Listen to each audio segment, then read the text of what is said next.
Good news, folks. We have a valid title for the Humvee for operating on the road, which I'm pretty excited to report.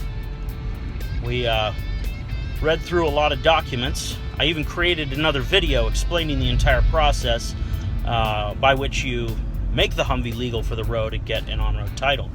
It turned out all that was wrong. Complete bupkis,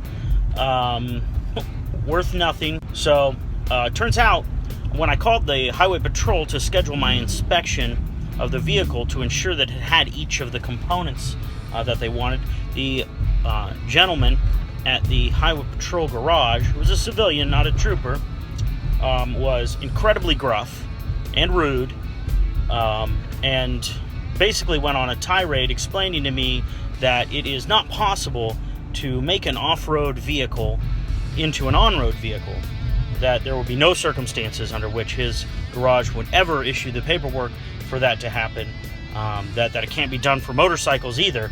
And I did attempt in various different ways to try to figure out if there was some sort of process. Apparently just no one does that down there. I don't know. So I took the alternate route. I just signed the affidavit saying I did all the things that I needed to do. I walked over to the title office. I handed it to them along with $16 and title. So you see I'm not in the Humvee right now because I'm driving down to the BMV to get the plates. There's no plates on the Humvee, and I don't want to get pulled over on the way down there. And hopefully this all goes well. We'll see. This is the part where I was going to insert an awesome clip from Michael Walker's 1983 hit, Break My Stride. Of course, Saunders informed me that I'm not allowed to apparently put music clips into videos on YouTube unless I sing them myself. So, ain't nothing gonna break my stride, ain't nothing gonna hold me down. Oh no, I've got to keep on moving. Great news, folks. I am driving away from the BMV right now, and I have in my possession valid Ohio registration. The Freedom Huddle Humvee is on the road. Okay, first, I'm gonna just put this out there. Saunders has been very clear that I should not shoot any video in the upright angle. But I already shot my video, so you're gonna have to deal with that for this video. Second thing, let's talk about what you have to do to get your Humvee titled legally for the road in the state of Ohio, based on what I actually did, as opposed to what I actually read.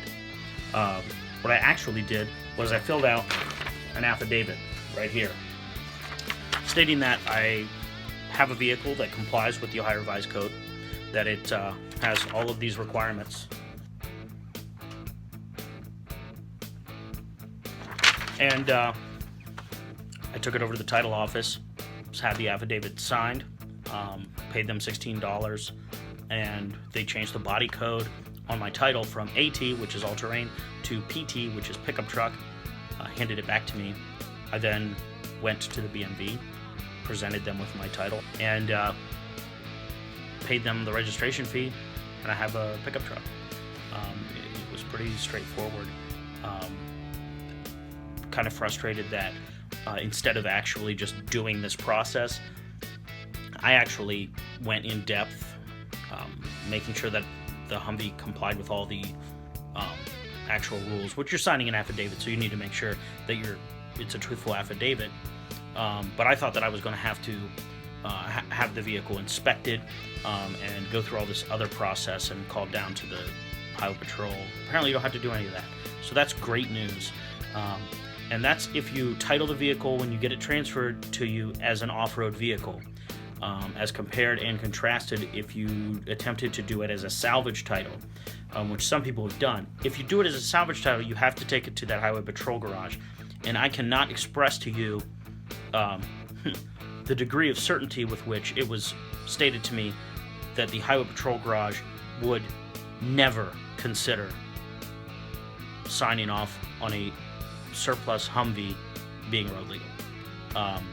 That might just be the one guy that I talked to, but he certainly seemed very confident that he wasn't going to do it, to the point that he actually looked up the Humvee sales and tried to cite to me the website telling me whether or not you could use it on the road. I asked him if he was reading the Ohio Revised Code, because that was the only thing I was worried about, perhaps the Ohio Administrative Code. He was not impressed with that assessment. So I'm pretty excited, and we're on the road.